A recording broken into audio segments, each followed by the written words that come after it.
تکلیف دہ خصوصیت کے ساتھ دو ایسے اہم خطرات کی نشاندہی ہوئی جن کا تعلق پاکستان سے تھا، اور اگرچہ جیسا کہ میں نے بیان کیا ہوا ہے ایک عاجزانہ رنگ میں ہم دعا کے ساتھ اسباب کو ضرور اختیار کرتے ہیں۔ میں عموماً ایسے مواقع پر ساری جماعت کو مطلع کرتا رہا ہوں اور بعض کوششوں کی طرف توجہ دلاتا رہا ہوں، مگر ان دو مواقع پر شاید خدا کی تقدیر تھی کہ دل اسباب سے اتر گیا اور اچانک دل اسباب کی پیروی سے بیزار ہو گیا۔ تب میں نے خدا سے عاجزانہ دعا کی کہ اب تو مجھے معاف فرما، لیکن میں اسباب کو اختیار نہیں کروں گا۔ اب خالصتاً تجھ سے امید ہے اور تجھ سے ہی دعا کرتا ہوں، اپنے فضل سے دعاؤں کے ذریعے اسباب پیدا فرما دے اور ان حالات کو بدل دے۔ چنانچہ حیرت انگیز طور پر خدا تعالیٰ نے ایسا ہی کیا، اور قطعی طور پر کوئی دنیاوی سبب اختیار کیے بغیر ایسے حیرت انگیز رنگ میں وہ تکلیفوں کا خوف ٹل گیا، بلکہ وہ تکلیفیں جو خوف سے آگے نکل کر عملی شکل میں ظاہر ہو چکی تھیں، ان کے شر سے جماعت کے احباب محفوظ رہے، اور ایسا اس کے نتیجے میں دل کو خدا تعالیٰ کی طرف سے تسکین نصیب ہوئی کہ جس کی مثال شاذ ہی دنیا میں ملتی ہے۔ کل بھی اسی قسم کی دعا کے نتیجے میں اللہ تعالیٰ نے رات رویا میں ایک خوشخبری دی، اور وہ خوشخبری میں چاہتا ہوں جماعت کو آج جماعت کو مطلع کر دوں، جماعت کو بتا دوں، کیونکہ وہ دراصل جماعت ہی کی خوشخبری ہے۔ میں نے دیکھا کہ کثرت کے ساتھ صرف پاکستان میں نہیں بلکہ دنیا میں دوسری جگہوں پہ بھی لوگوں میں جماعت کی نصرت کی توجہ پیدا ہو رہی ہے، اور جس طرح موج در موج طوفان میں لہریں اٹھتی ہیں، اس طرح لکھوں کھا آدمی جن کا جماعت سے تعلق نہیں ہے وہ جماعت کی امداد کے لیے دوڑے چلے آ رہے ہیں۔ یہ نظارہ مسلسل اسی طرح رویا میں دکھائی دیتا رہا، اور بعض دفعہ بعض ملکوں کی بھی نشاندہی ہوئی، اور اس وقت میں یہ تعجب بھی ہوا کہ وہ بظاہر تو ان کے ساتھ ان باتوں کا کوئی تعلق نہیں۔ مثلا امریکہ کے مغرب سے بھی جو سین فرانسسکو اور لاس اینجلیس وغیرہ کا علاقہ ہے، مغربی ساحل، کیلیفورنیا زیادہ تر اسٹیٹ ہے جو مغرب میں چلتی ہے شمالاً جنوباً، اس طرف سے بھی لاکھوں آدمی جماعت کی مدد کے لیے دوڑے آ رہے ہیں، اور باہر کی دنیا سے بھی مشرق میں بھی یہی نظر آ رہا ہے، اور پاکستان میں بھی یہ لہریں اٹھ رہی ہیں۔ اس نظارے کے بعد جو بالعموم ایک تموج کی شکل میں تھا، یعنی انسان دکھائی نہیں دے رہے تھے، لیکن یوں معلوم ہوتا تھا کہ موج در موج مخلوق خدا جماعت کی مدد کے لیے متوجہ ہو رہی ہے، بلکہ ایک دفعہ یوں لگا کہ جیسے میں کہوں کہ بس کافی ہو گئی، بس کرو، اتنی ضرورت نہیں، لیکن لہریں پھر اٹھتی ہوئی دوبارہ وہ ٹکرا کر ساحل سے چھلک کر باہر آ پڑتی ہیں۔ اس طرح میں نے ان کو دیکھا، تو بیک وقت یہ احساس ہونے کے باوجود کہ یہ انسانی مدد ہے، نظارہ وہ موجوں کا سا رہا۔ جب رویا سے آنکھ کھلی تو اس وقت حضرت مسیح موعود علیہ الصلوۃ والسلام کا یہ الہام تعبیر کے طور پر میری زبان پر جاری تھا کہ ینصرو کا رجال نوحی الیہم من السماء، کہ تیری نصرت خدا کے ایسے مرد میدان بندے کریں گے جن کو اللہ تعالیٰ خود وحی کے ذریعے اس بات پر آمادہ فرمائے گا۔ تو میں امید رکھتا ہوں کہ اس نئی صدی کے پہلے سال میں اس رویا کا دکھایا جانا محض کسی عارضی مفاد سے تعلق نہیں رکھتا، بلکہ یہ آئندہ زمانے میں جماعت کی نصرت کا خیال قوموں میں لہر در لہر موج در موج اٹھے گا، اور مختلف ملکوں میں خدا تعالیٰ غیروں کے دل میں بھی جماعت کی تائید میں اٹھ کھڑے ہونے کے لیے एक हरकत पैदा करेगा, तवज्जो पैदा फरमाएगा और कसरत के साथ इंशाअल्लाह ताला जमात को ऐसे अंसार मिलेंगे जो जमात से ना भी ताल्लुक़ रखते हों तो अल्लाह ताला की वही के ताबे, यानी वही बाज़ दफ़ा खफ़ी भी होती है, ज़रूरी नहीं कि इल्हाम की शक्ल में लफ्ज़ों में वो ज़ाहिर हो, मगर खुदा ताला की तरफ से चलने वाली तहरीकात की रोशनी में उनके दिल जमात की मदद के लिए मुतवज्जे होंगे। इस रोया के बाद मैं खुसूसियत से जमात को दुआओं की तरफ मुतवज्जे करता हूँ और याद दिलाता हूँ कि जब भी वो अपने मुतल्लिक या अपने दोस्तों के मुतल्लिक या जमात के मुतल्लिक कोई फ़िक्र वाली बातें सुने या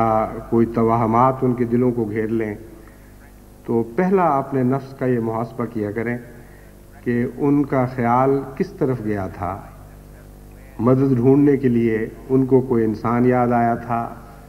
कोई दुनियावी ज़रिया इख्तियार करने की तरफ तवज्जो माइल हुई थी,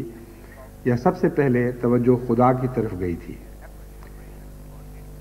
मुवाहिद बंदे की शान यह है कि तवज्जो का अव्वलीन मरकज़ खुदा होता है, वरना ये दुनिया ऐसी है कि जिसमें बातें ऐसी मिलजुल जाती हैं कि तौहीद और शिर्क की तफरीक आसान नहीं रहती। खुदा के मोमिन बंदे भी दुआएं भी करते हैं और असबाब को भी इख्तियार करते हैं, और बाज़ गैर भी जो तौहीद के आला मुकाम पर फायज नहीं होते वो असबाब को भी इख्तियार कर लेते हैं और दुआओं की तरफ भी मुतवज्जे हो जाते हैं। लेकिन इन दोनों के दरमियान एक फ़र्क है और वो फ़र्क अव्वलियत का है। मोमिन का अव्वल सहारा खुदा ताला की ज़ात है और उस ताल्लुक़ के क़याम के लिए जो बंदे और खुदा के दरमियान सहारे की शक्ल में ज़ाहिर हुआ करता है, दुआ ज़रिया बनती है। यानी सहारा तो खुदा ताला हर एक का है ही, लेकिन उस खुसूसी मदद के लिए जो इंसान किसी ख़ास मुश्किल के वक्त महसूस करता है कि मुझे इसकी ज़रूरत है और खुदा से मुझे मिलनी चाहिए, उस मदद के लिए दुआ ज़रिया बना करती है। बस जब भी आप मदद चाहते हैं तो मदद के लिए पैगाम भेजा करते हैं, जब भी आप मदद मांगते हैं तो मदद के लिए आवाज़ दिया करते हैं। तो पहली आवाज़ खुदा की जानिब उठनी चाहिए, पहला पैगाम खुदा को भेजा जाना चाहिए। अगर ये है तो फिर आप मुवाहिद बंदे हैं, फिर आप असबाब को इख्तियार करें तो ये शिरक नहीं है, बल्कि ये भी एक इज्ज़ का इजहार है और खुदा की उस मालिकियत की इबादत करना है जो हर चीज़ पर हावी है। बस इस पहलू से आपका ईमान यकीनन खालिस बन जाता है, आपकी तौहीद के ऊपर एक गवाही ठहरती है जो हर वक्त हर ज़रूरत के वक्त आपके दिल से उठ रही होती है।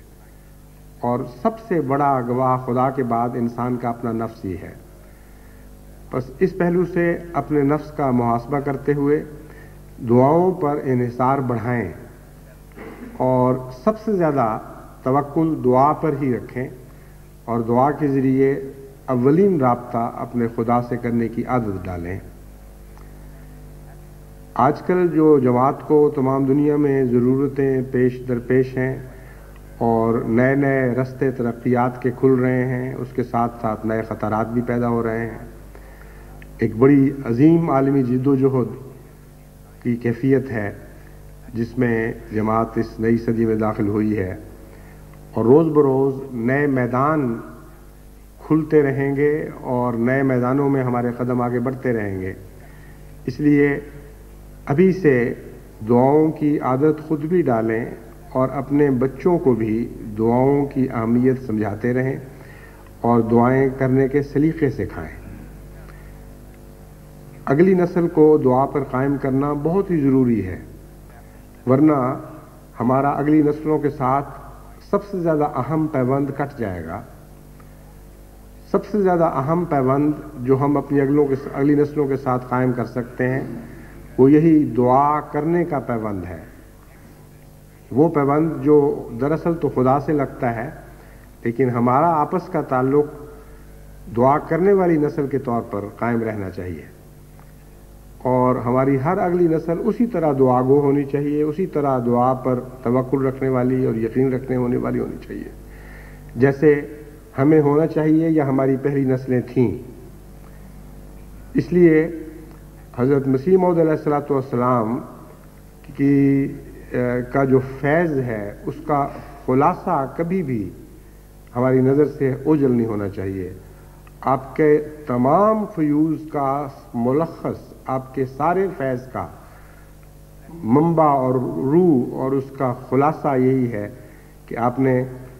खुद भी दुआओं के गुर सीखे और दुआओं पर इन्हिसार किया और जमात अहमदिया को भी दुआओं के ज़रिए एक ज़िंदा खुदा के साथ एक अबदी ज़िंदा ताल्लुक़ रखने का सलीक़ा सिखा दिया। बस ये अगली नस्ल का हम पर हक है। जिस तरह हमने पिछली नस्लों का फल खाया और उनसे ये तरबियत हासिल की और उनके इस फैज़ के ज़रिए से अल्लाह ताला के साथ हमारा एक हैरत अंगेज़ और अजीम शान रिश्ता था कायम हो गया, इसी तरह अगली नस्लों का हम पर भी हक है। अपने बच्चों पर रहम करें और उनको आगाज़ ही से दुआएं करनी सिखाएं और उनसे दुआएं करवाएं और फिर देखें कि जब दुआ का फल उनको मिलेगा तो उनकी कैफियत कैसी बदल जाएगी। गैर दुनिया में रहते हुए मासूम बच्चों की हिफाजत का इससे बेहतर और कोई ज़रिया नहीं। हज़ार तरकीबें आप करें तरबियत की, हज़ार पापड़ बेलें उनको राह रास्त पर रखने के, मगर इस जैसा मौसर और कोई ज़रिया नहीं कि आप उनको दुआगो बच्चे बना दें, खुदा ताला से एक ज़ाती ताल्लुक़ उनका कायम करवा दें और बचपन ही से वो अपनी दुआओं का फल खाने लग जाएं। बस ये एक दूसरी नसीहत है जहाँ जमात के लिए भी दुआएं करते हैं और अपने लिए भी, वहाँ अपनी आने वाली नस्लों को भी दुआगो नस्लें बनाएं।